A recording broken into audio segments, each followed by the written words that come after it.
ஒரு வசனத்தை வாசிக்கலாம். செப்பனியா 3:15 எடுத்தவங்க வாசிங்க. செப்பனியா 3:15 இல்லை வாசிக்கிறோம். இஸ்ரவேலின் ராஜாவே கர்த்தர் உன் நடுவில் இருக்கிறார், இனி தீங்கை காணாதிருப்பாய். எல்லாரும் சேர்ந்து வாசிங்க.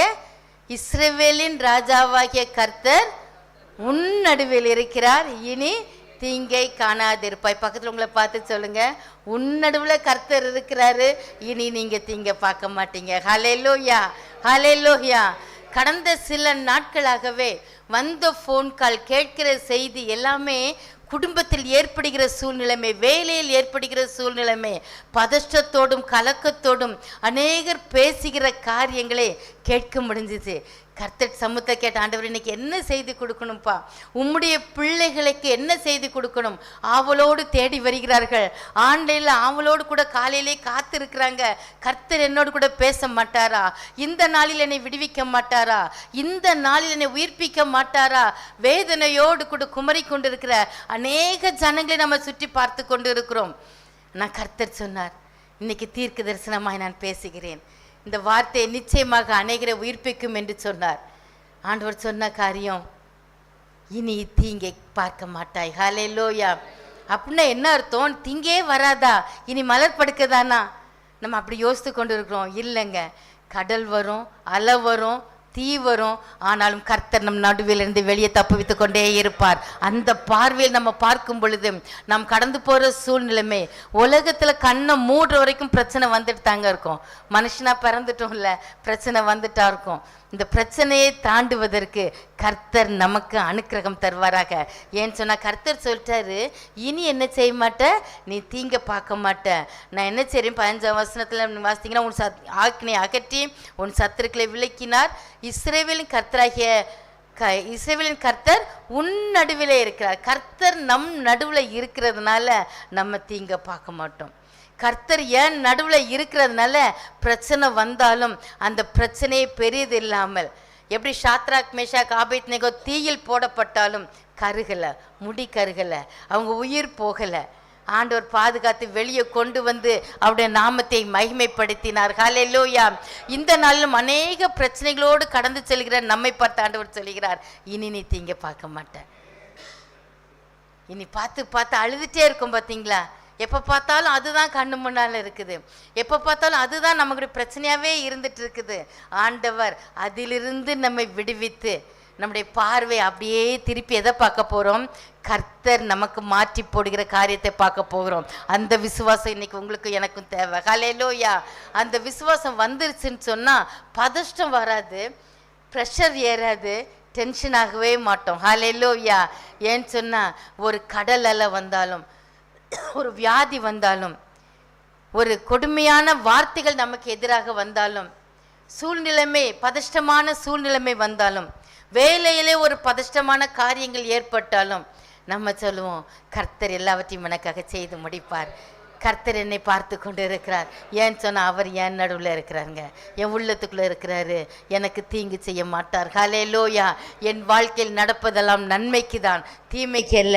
கர்த்தர் மாற்றி போடுவார் என்று சொல்லி விசுவாச வார்த்தையை பேச ஆரம்பிப்போம். எத்தனை பேர் அப்படி ஒரு பார்வையை பார்க்க விரும்புகிறீங்க? ஹல்லேலூயா, ஹல்லேலூயா. இனி தீங்க காண மாட்டோன்னா தீங்கு வரும், ஆனாலும் பயப்பட மாட்டோம். அக்னி வரும், அக்னிக்குள்ளாக போவோம், ஆனாலும் பதஷ்டம் அடைய மாட்டோம். ஏன்னு சொன்னால் கர்த்தர் என் கையை பிடிச்சி என் கூட இருக்கிறதுனால எனக்கு பதஷ்டம் இல்லை. எந்த மனுஷர் எதிரிட்டு வந்தாலும் ஒன்றும் என்னை சேதப்படுத்த மாட்டாது, ஒருவனும் முன்னே மேற்கொள்ள மாட்டான் என்று சொன்ன வசனத்தின்படி பிசாசோ தந்திரங்களோ மனுஷ ஆதிக்கமோ நம்மை ஆட்சி செய்ய முடியாது. ஹல்லேலூயா. ஏன்னு சொன்னா கர்த்தர் என் நடுவில் இருக்கிறார். நமக்கு அந்த விசுவாசம் இன்னைக்கு தேவைங்க. அந்த விசுவாசத்தில் நம்ம வந்துட்டோம்னு சொன்னா நம்ம பயப்படவே மாட்டோம். நம்ம சபை முழுவதும் அந்த விசுவாசம் வரணும். ஒரு குடும்பத்தில் ஒருவருக்குள்ள வந்தா மற்றவர்களே அந்த விசுவாசத்தில் தூக்கி எழுப்பி நிறுத்திடுவாங்க.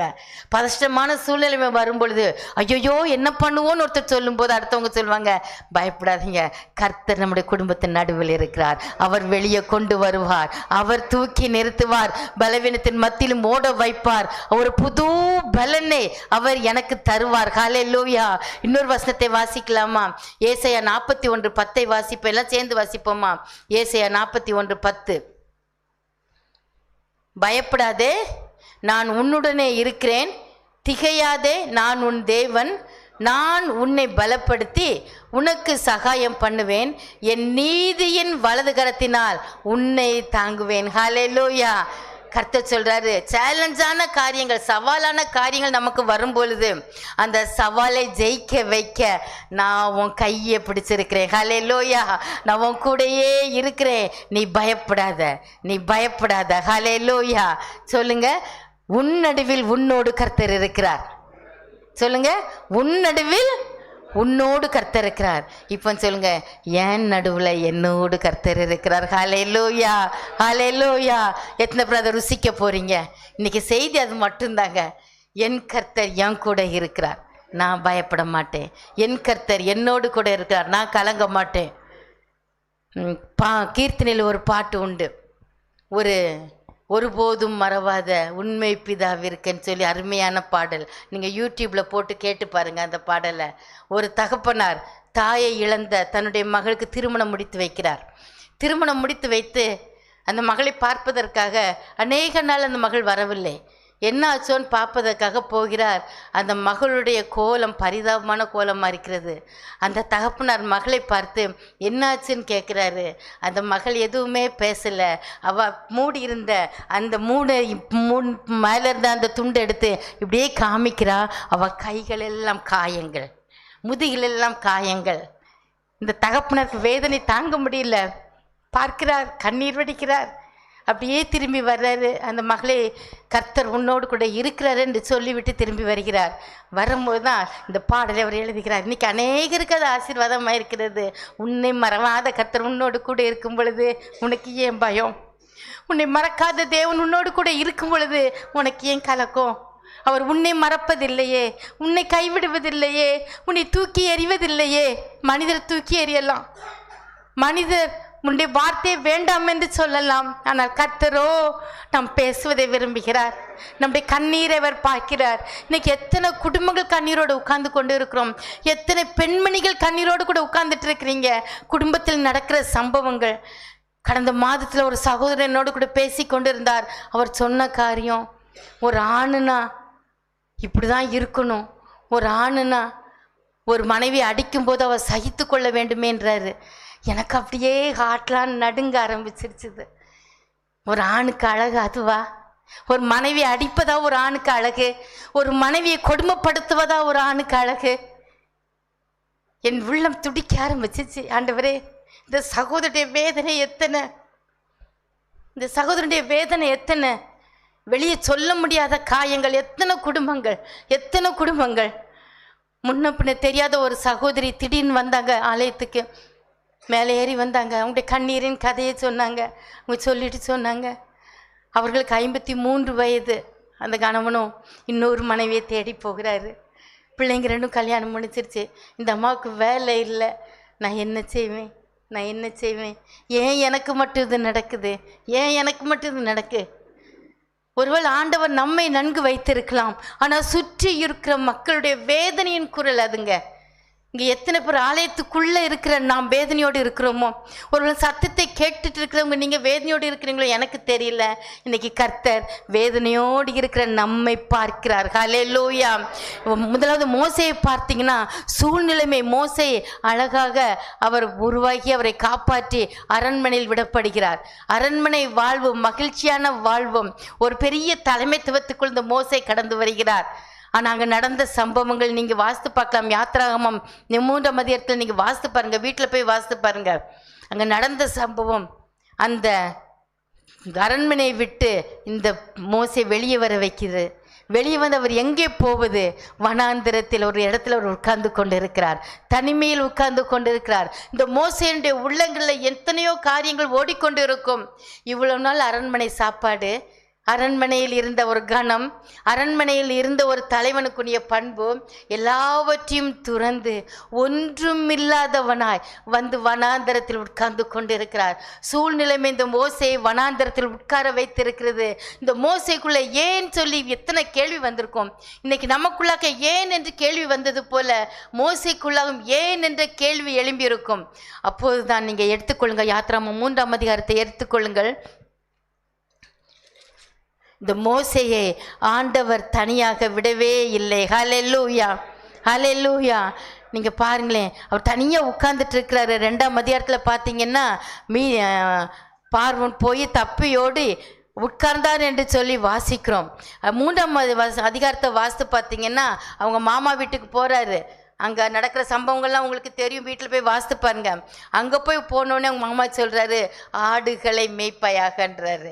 இவ்வளோ நாளும் மனிதர்களை மேய்த்து வந்தவர், மனிதர்களை ஆட்சி செய்து வந்தவர், மனிதர்களை நடத்தி வந்தவர், இப்போ எதை மேய்க்க போயிட்டாரு? ஆடு மேய்க்க போயிட்டாரு. எவ்வளோ ஒரு கஷ்டமாக இருக்கும். மேலே இருந்து சர்றன் கீழே வரும் பொழுது ஒரு மனிதனுடைய உள்ளம் என்ன சொல்லும்? நான் ஏன் வாழ்கிறேன், நான் ஏன் வாழ்கிறேன், எதற்கு எனக்கு இந்த வாழ்வு? பல கேள்விகள் தோன்றும். மோசேக்கு அன்று அதுதான் தோண்டி இருக்கும். மோசே வேதனையோடு கூட அவர் ஆடுகளை மேய்த்து கொண்டிருந்தாரோ என்னமோ தெரியவில்லை, வேதாகமத்தில் போடவில்லை. ஆனால் ஒரு மனிதனின் துடிப்பு அதுவாக தான் இருக்கும். போகும்போது தான் இந்த இடத்துல பார்த்தீங்கன்னு சொன்னால் அங்கு ஒரு பச்சை முட்செடி எரிகிறது, காட்டுக்குள்ளே அந்த வனாந்தரத்தில் எரிகிறது. அப்படி எரிஞ்சா சாதாரணமாக என்ன செய்யும்? அது வழக்கம் போல் அப்படி தான் எரியும் அப்படின்னு போவாங்க. ஆனால் மோசே பக்கத்தில் போய் உற்று பார்க்க போகிறார். அந்த மோசேயை தேவன் கண்டார். ஹல்லேலூயா. தனிமையில் இருந்த மோசே, அரண்மனையிலிருந்து வனாந்தரத்திற்கு வந்த மோசேயை என் தேவன் கண்டார். இன்னைக்கு வனாந்தரத்தின் பாதையில் போய்கொண்டிருக்கேனேன்னு சொல்லி நீங்கள் நினைக்கிறீங்களா? இன்னைக்கு கர்த்தர் உங்களை பார்க்கிறார். ஹல்லேலூயா, ஹல்லேலூயா. அந்த மோசேயை பார்த்தது மாத்திரமல்ல, நீங்கள் தொடர்ந்து கீழே வாஸ்து பார்த்தீங்கன்னா மோசேக்கு ஒரு பொறுப்பையும் கொடுக்கிறார். அவன் ஆடுகளை தான் மேய்த்து கொண்டிருந்தான். ஆண்டவர் சொன்னார், நீ ஆடுகளை மேய்ப்பதற்காக அழைக்கப்பட்டவன் அல்ல, நீ லட்சக்கணக்கான மக்களை நீ மேய்க்க வேண்டும். ஒரு கூட்ட ஜனங்கள் கண்ணீர் வெடித்து கொண்டிருக்கிறார்கள், அடிமைத்தனத்தில் அழுது கொண்டிருக்கிறார்கள். எங்களை விடுவிப்பவன் யார், தப்புவிப்பவன் யார், எங்களுக்கு விடுதலை கிடைக்காதா என்று சொல்லி இஸ்ரவேல் ஜனங்கள் கதறி கொண்டிருக்கிறார்கள். மோசே, உன்னை நான் தெரிந்தெடுத்திருக்கிறேன். ஆண்டவர் பேசினோடனே மோசைக்கு எப்படி இருந்திருக்கணும்ல? யாருமே இல்லாமல், பேச்சு துணைக்கு யாருமே இல்லாமல், மேன்றத சத்தத்தை மாத்திரம் கேட்டுக்கொண்டிருந்த மோசைக்கு கர்த்தருடைய சத்தம் கேட்ட உடனே அப்படியே அவனுடைய உள்ளத்தில் ரத்தம்லாம் ஏறி இறங்கியிருக்கும். அப்படியே ஒரு ப்ரெஷர் ஏறினது போல் அவனுக்குள்ள எவ்வளோ ஒரு மகிழ்ச்சி வந்திருக்கும்ல. இன்னைக்கு ஆண்டவர் அப்படிதான் உங்களையும் என்னையும் பார்க்கிறார். ஹல்லேலூயா, ஹல்லேலூயா. தனிமையில் துடித்து கொண்டிருக்கிறீங்களா? வேதனையில் விழுந்து கொண்டிருக்கீங்களா? கர்த்தருடைய கண்கள் இன்னைக்கு உங்களை நோக்கி பார்த்து கொண்டிருக்கிறது. மகளே, நீ தனிமையில் இல்லை, மகளே நீ தனிமையில் இல்லை. நீ போராடி கொண்டிருக்கிற போராட்டம் தனிமையில் போராடி கொண்டிருக்கேனே, குடும்பமாக தனிமையில் போராடி கொண்டிருக்கிறேனே, வேலையில் தனிமையாய் போராடி கொண்டிருக்கிறேனே. எத்தனை பேர் நீங்கள் வெளியே சொல்லாமல் அழுதுட்டு இருக்கிறீங்க? இன்னைக்கு கர்த்தர் நம்மை பார்த்து கொண்டு இருக்கிறார். மோசேயை கண்ட கண்கள் இன்னைக்கு உங்களையும் என்னையும் பார்க்குது. ஹல்லேலூயா. எத்தனை பேருக்குள்ள விசுவாசம் வருது? அவர் மோசேயை பார்த்து சொன்னார், நான் உன் கூடையே இருப்பேன், நீ இந்த ஜனங்களை நடத்தி செல்ல வேண்டும். உன்னுடைய இயலாமே நீ பார்க்காத, உன்னுடைய முடியாததை பார்க்காத, இப்போ யாரும் உனக்கு சப்போர்ட் இல்லை அதை நீ பார்க்காத. நான் உன்னை பார்க்குறேன், உன்னை தூக்க வந்திருக்கிறேன், உன்னை நடத்த வந்திருக்கிறேன், உன் கூடையே நான் இருக்க வந்திருக்கிறேன், நீ பயப்படாத. ஹல்லேலூயா. அதே ஆண்டவர் தாங்க இன்னைக்கு உங்களையும் என்னையும் பார்த்து சொல்றாரு, நீ பயப்படாத, நான் உன் கூட இருந்து நீ செய்ய வேண்டிய வேலைகளை செய்வதற்கு, உனக்கு பொறுப்புகளை கொடுத்து உன்னை நடத்துவதற்காக நான் வந்திருக்கிறேன். ஹல்லேலூயா, ஹல்லேலூயா. அரண்மனையிலிருந்து சரிக்கு விழுந்த மாதிரி வனாந்தரத்துக்கு வந்த மோசையோடு பேசின ஆண்டவர், மோசையை மறுபடியும் உயர்த்தின ஆண்டவர் இன்னைக்கு மறுபடியும் இந்த பிப்ரவரி மாதம் 3ஆம் வாரத்திலே உங்களையும் என்னையும் என் தேவன் உயர்த்த போகிறார். கண்ணீரை கண்ட தேவன் கண்ணீருக்கு பதிலை கொடுக்க போகிறார். அற்புதத்துக்கு மேல் அற்புதத்தை பார்க்க போறீங்க. போன வாரம் பாஸ்டர் சொன்னாங்க, கடுகளவு விசுவாசம் இருந்தால் இன்னைக்கு நம்முடைய நம்பிக்கை பெருகட்டும். என் தேவன் என் கூட இருக்கிறதுனால நான் அழுதுட்டு இருக்க மாட்டேன். என் தேவன் என் கூட இருக்கிறதுனால சூழ்நிலைமை மாறும். மோசையின் சூழ்நிலைமை மாறுச்சா மாறலையாங்க? பக்கத்தில் உங்களை பார்த்து கேளுங்க, மோசையின் சூழ்நிலை மாறுச்சான்னு கேளுங்க. மாறுச்சுதா இல்லையா? மோசை மேலே வந்தாரா இல்லையா? லட்சக்கணக்கான ஜனங்களை நடத்தினாரா நடத்தலையா? ஆனால் மோசை இல்லை, ஆண்டவரே இந்த ஆடுகளையே பார்த்துக்கிறேன், இந்த சத்தத்தோடையே நான் இருக்கிறேன்னு மோசை சொல்லியிருந்தா ஆண்டவர் சரிப்பாடு இன்னொரு மோசையை தேர்ந்தெடுத்துப்பார் இல்லை? ஆனால் மோசை ஆண்டவருடைய சத்தத்தை கேட்டு கீழ்ப்படிந்தபடியினாலே கர்த்தர் மோசையை மறுபடியுமாய் அநேக ஜனங்களை ஆள்வதற்கும் நடத்துவதற்கும் எத்தனையோ பிரச்சனை வராமையா இருந்துச்சு. திடீர்னு மோசே ஏறி கல் எடுப்பாங்க, திடீர்னு ஏன் கூட்டிட்டு வந்து சண்டை போடுவாங்க. ஆனா மோசே, இனி தீங்கை காணாதிருப்பாய், யுத்தம் என்னுடையது, நீ நான் சொன்னதை நீ செய்துட்டு போன்னு. அதே ஆண்டவர் தாங்க இன்னைக்கு உங்களோட என் கூட பேசிட்டே இருக்கிறாரு. இன்னைக்கு நம்முடைய விசுவாசம் வளருவதாக. என்னோடு கர்த்தர் இருக்க நான் ஏன் பயப்படணும், என்னோடு என் தேவன் இருக்க நான் ஏன் கலங்கணும். உலகம் வித்தியாசமாய் பார்க்கட்டும், மனுஷர் வித்தியாசமாய் பார்க்கட்டும், மனுஷர் வித்தியாசமாய் பேசட்டும், ஆனால் உங்களோடு கூட என் தேவன் பேசி கொண்டிருக்கிறாரே. கடந்த நாட்களில் வாட்ஸ்அப்பில் ஒரு சின்ன ஒரு தாட்டை நான் வாசித்தேன். ஒரு பிச்சைக்காரன் பிச்சை கேட்டுக்கொண்டிருக்கிறான், கண்ணு தெரியாதவர். அப்போ அவருடைய பிச்சை இதில் பாக்ஸில் எதுவுமே இல்லை. ஒரு மனிதன் வருகிறார். நீங்கள் பார்த்தீங்கன்னா அது நீங்கள் வெளிநாட்டில் பார்த்தீங்கன்னா பிச்சை எடுக்கிறவங்க ஒரு போர்டில் ஏதாவது எழுதி வச்சுருப்பாங்க. அந்த மனிதன் போர்டில் எழுதி வச்சுருந்தாரு, நான் குருடை, எனக்கு பிச்சை போடுங்கன்னு எழுதி வச்சுருந்தாரு. அப்போ அதை கடந்து வந்த ஒரு வழிப்போக்கன் அதை பார்க்குறாரு. அதை அழிச்சிட்டு, ஒவ்வொரு நாளும் விடியும் பொழுதும் அழகான வெளிச்சத்தை நான் பார்க்கிறேன், அழகான நாளை நான் காண்கிறேன். ஆனால் நீங்களாம் பார்க்குறீங்க, என்னையால் பார்க்க முடியல, கண்ணு இல்லை எனக்கு, என்னை காப்பாற்றுங்க அப்படின்னு ஒரு வாசகத்தை அந்த வழிப்போக்கன் எழுதி வைத்தார். அதை வாசித்தவர்களுக்கு கண்கள் கலங்கினது.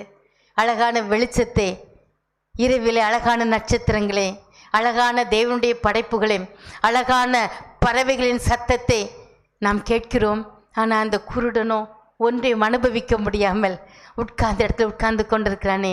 கடந்து போகிறவர்களது வாசகத்தை வாசிக்கும் பொழுது எல்லாரும் அந்த மகனுக்கு உதவி செய்தார்கள். அந்த நாள் முடிவில் பார்க்கும் பொழுது அவனுடைய பாக்ஸ் ஃபுல்லாகி மகிழ்ச்சியோடு வீட்டுக்கு எடுத்து சென்றான். நம்முடைய வாழ்க்கையிலும் இந்த சிந்தனை நமக்கு எதை தட்டி எழுப்புகிறது? ஒவ்வொரு நாள் விடியும் பொழுதும் படுக்கும்போது ஏன் இரவு வருதுன்னு நினைக்கிறோம், விடியும் போது ஒரு மகிழ்ச்சி வருது. ஆனால் அந்த மகிழ்ச்சி அந்த விடியவில்லை நம்ம எப்படி பார்க்குறோம்? காலை வேளையில் ஐயோ இன்னைக்கு என்ன போராட்டமோ, ஐயோ இன்னைக்கு என்ன வியாதியோடு இருக்க போகிறோமோ, கலக்கத்தோடையே பேசி கொண்டு இருக்கிறோம். இனி நம்முடைய வாசகத்தை மாற்றப் போகிறோம். ஹல்லேலூயா. என்ன மாற்ற போகிறோம்? பக்கத்தில் சொல்லுங்கள். என்ன மாற்றி நீங்கள் பேச போகிறீங்க?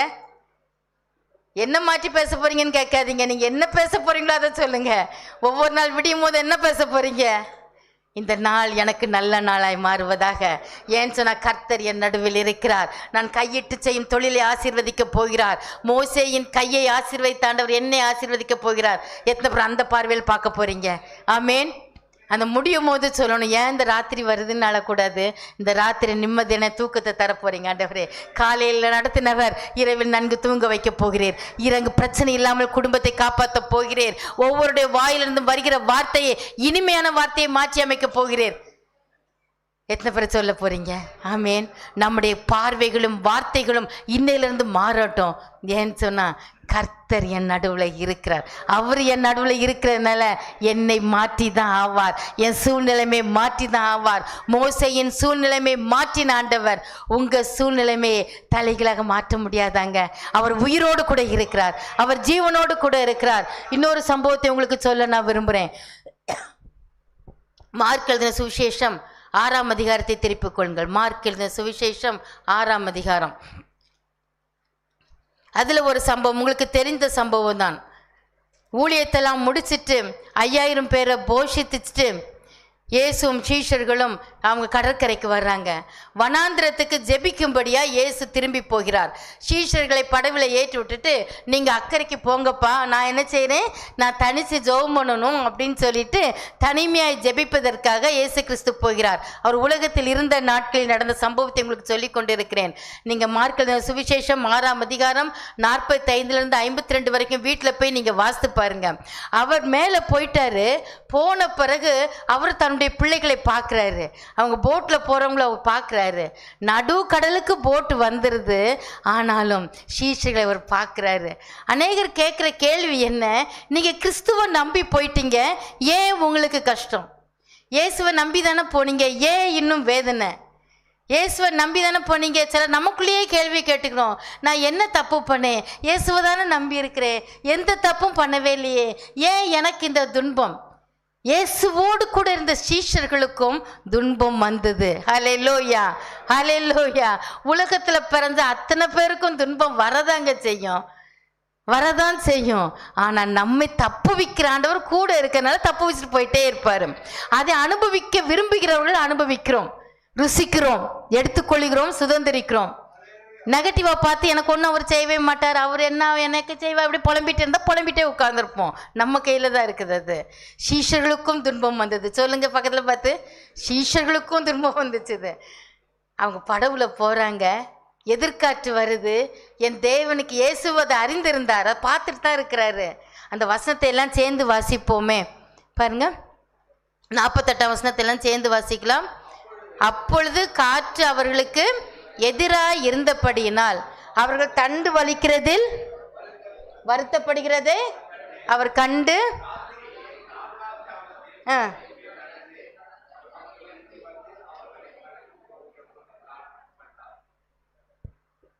அவர்கள் தண்டு வலிக்கிறதில் வருத்தப்படுகிறதை கண்டு. இயேசுவின் கண்கள் எதை பார்த்துச்சுது? புயல் எதிர்வர காற்றை பார்த்துச்சுது. ரெண்டாவது இயேசுவின் கண்கள் எதை பார்த்துச்சு? சீஷர்கள் எல்லாமே மீனவர்கள் தான், அவங்க படகு ஓட்ட தெரியும். ஆனால் அவங்க என்ன செய்கிறாங்க? அந்த தண்டு வலிக்கிறதை கஷ்டப்படுகிறாங்க, வருத்தப்படுகிறாங்க. அவங்க வருத்தத்தை யாருடைய கண்கள் பார்த்துச்சு? இயேசுவின் கண்கள் பார்த்துச்சு. இன்னைக்கும் வருத்தப்பட்டு குடும்பத்தை நடத்தி கொண்டு இருக்கிறோமே, கஷ்டப்பட்டு ஒரு தொழிலை செய்து கொண்டு இருக்கிறோமே.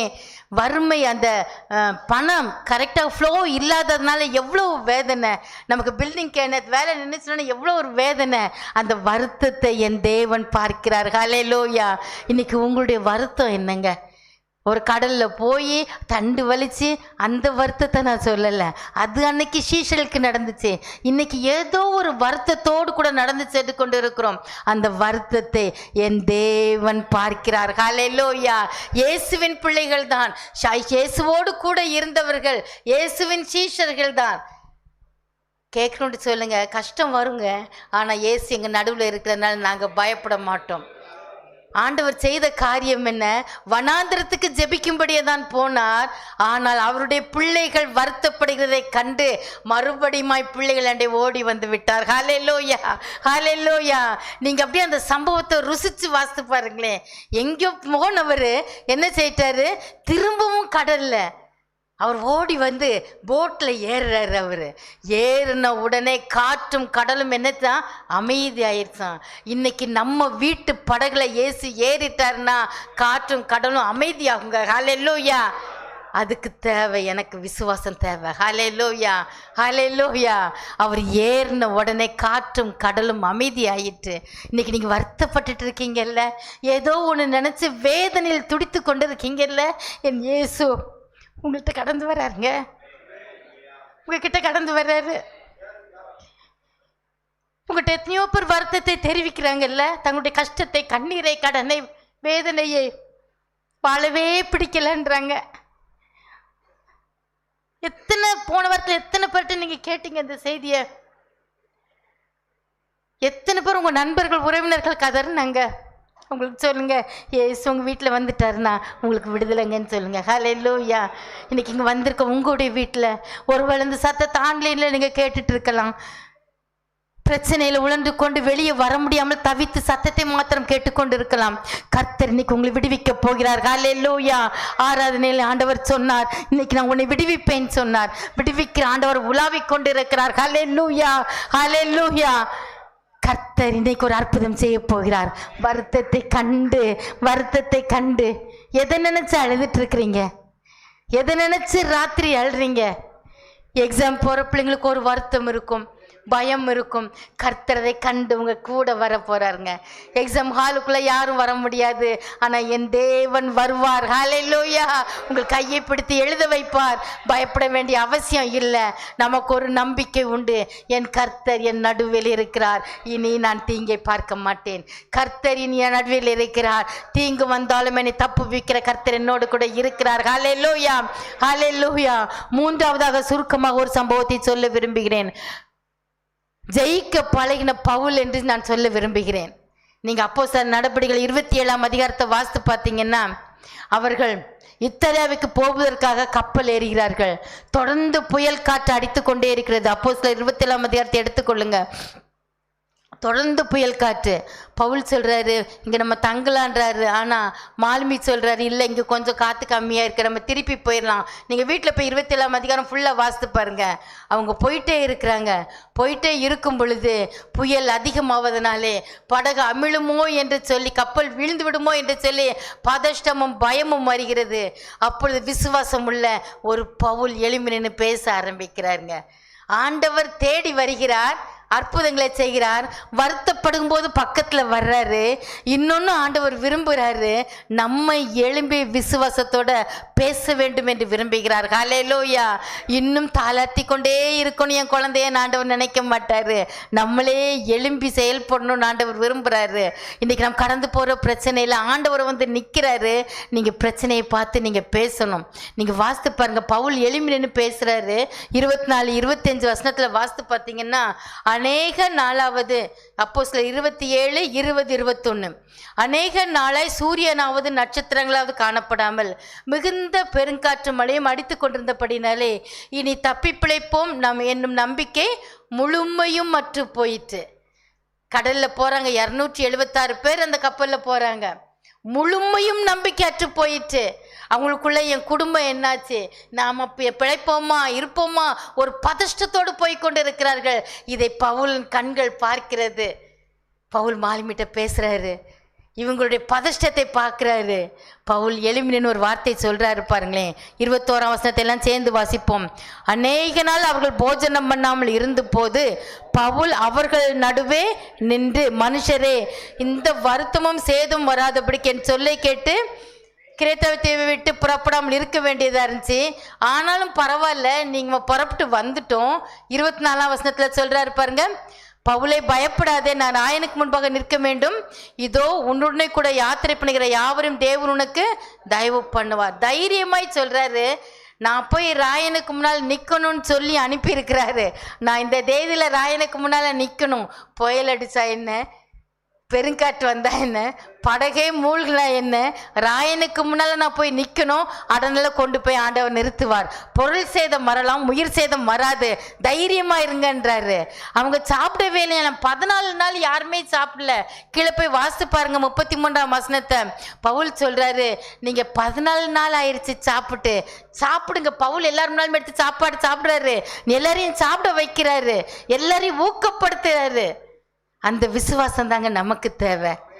படகு மூழ்க போகிற நேரம், நம்பிக்கை அற்று போகிற நேரம், எல்லாம் முடிந்தது என்று சொல்ல போகிற நேரம், ஒரு பவுல் எழும்பி நின்று பேசினார் பார்த்தீங்களா, எனக்கு சொன்னதை நிறைவேற்றும் அளவும் என் தேவன் என்னை கைவிட மாட்டார், என்னை நடத்துவார், பயப்படாதீங்க, தைரியமாய் சாப்பிடுங்க, நீங்கள் பட்னியாக இருந்தது போதும், நீங்கள் உபவாசித்தது போதும், அற்புதத்தை செய்கிற நேரம் வந்துருச்சுது, நீங்கள் பயப்படாதீங்கன்னு சொன்னார் பார்த்தீங்களா.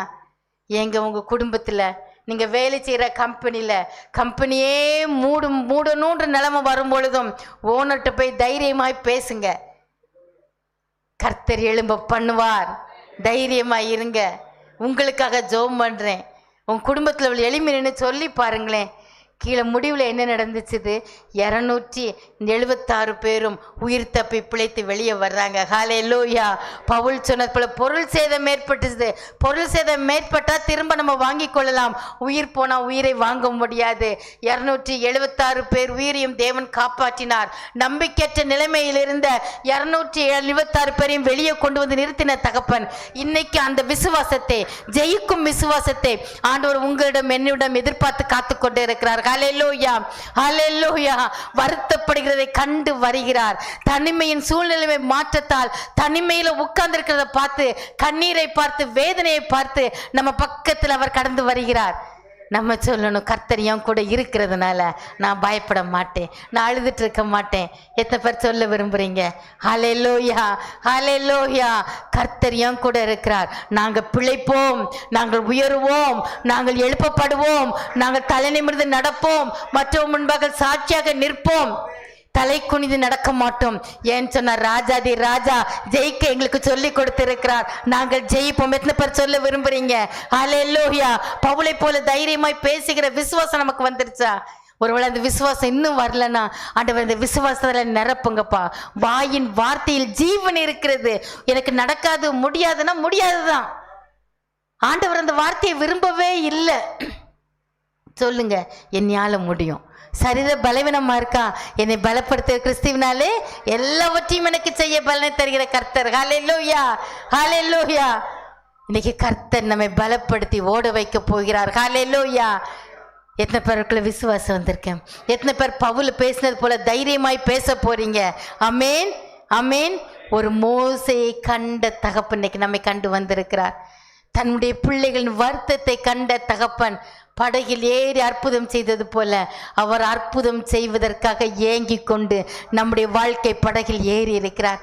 தனிப்பட்ட வாழ்க்கை படகில் ஏறி இருக்கிறார். நம் விசுவாசத்தோட சொல்லுவோம், என் கிட்ட வந்துட்டீங்கப்பா, எனக்குள்ளே வந்துட்டீங்க ஆண்டவரே, நான் இனி பயப்பட மாட்டேன், நான் பயப்பட மாட்டேன். வேலையில் நடக்கிற சம்பவங்களை நினைத்து டென்ஷன் ஆக மாட்டேன். எனக்கு எல்லாவற்றையும் எளிதாக்கி கொடுப்பீங்க. காலேபும் யோசுவாவும் சொன்னது போல எளிதாய் ஜெயிப்போம். பக்கத்தில் உங்களை கையை பிடிச்சு சொல்லுங்க, எளிதாய் மேற்கொள்ளுவேன்னு சொல்லுங்க, எளிதாய் மேற்கொள்வேன்னு சொல்லுங்க. பிசாசை எளிதாய் மேற்கொள்ளுவேன்னு சொல்லுங்க. மனுஷரை எளிதாய் மேற்கொள்ளுவேன்னு சொல்லுங்க. ஹல்லேலூயா. ஏன் சொன்னா கர்த்தர் என் நடுவில் இருக்கிறார். சொல்லுங்க, கர்த்தர் என் நடுவில் இருக்கிறார். இனி தீங்க பார்க்க மாட்டேன், இனி தீங்க பார்க்க மாட்டேன், நீ தீமையை பார்க்க மாட்டேன். கர்த்தர் என் நடுவில் இருக்கார். தீமை வரும், என் மேல விழும், கடல்ல மூழ்க வைக்கும், என்னை படுக்க வைக்கும், என்னை அலற வைக்கும், ஆனால் என்னை எழுப்பி நிறுத்திடுவார். ஹல்லேலூயா. நம்பிக்கையே இல்லை சோர்ந்து சோர்ந்து போற நேரத்துல என்கிட்ட வந்து சொல்வார், நீ பயப்படாத, நான் உன் கூடயே இருக்கிறேன் அல்லவோ, நான் உன் தகப்பன் அல்லவோ, நான் உன் ராஜாதி ராஜா அல்லவோ, நான் உன்னை ஆளுகை செய்கிறேன் அல்லவோ. நீ என் மகளே பயப்படுற, என் மகனே பயப்படுற, என் மகனே பதஷ்டம் அடைகிற, உன்ட்டு இருக்கிற கொஞ்சத்தை பெருக பண்ணுகிற ஆண்டவர் நான் அல்லவோ, கொஞ்சம் பலவீனத்தை நான் பலப்படுத்துகிற கர்த்தர் நான் அல்லவோ. அதை மாத்தவும் கண்ணு பார்க்கட்டும்.